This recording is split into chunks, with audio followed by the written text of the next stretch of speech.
আসসালামু আলাইকুম রহমতুল্লাহ। এখন রমজানের আপনার পঞ্চম রমজানের আমি সেহরি খেয়ে ফজর নামাজ পড়ার জন্য আসছিলাম।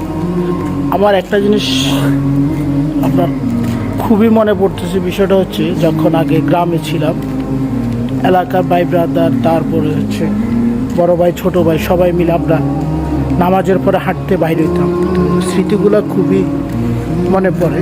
তো এখন আপনারা দেখুন, রাস্তায় কেউ নেই, পুরো ফাঁকা।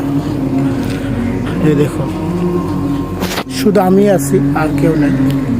কিন্তু আমার সে পুরানো স্মৃতিগুলো আমার খুব মনে পড়তেছে। আগে এই টাইমে আপনার মিনিমাম আমরা 6-7 জন বা 10 জন বা তারও অধিক আমরা একসাথে নামাজের পর বাইরে যেতাম, হাঁটতাম, এলাকার অলিগলি ঘুরতাম। তো এই দিনগুলো খুব মিস করি, এখন খুব মিস করতেছে দিন। আপনারা যারা এই স্মৃতিগুলো খুব মনে পড়ে অবশ্যই জানাবেন।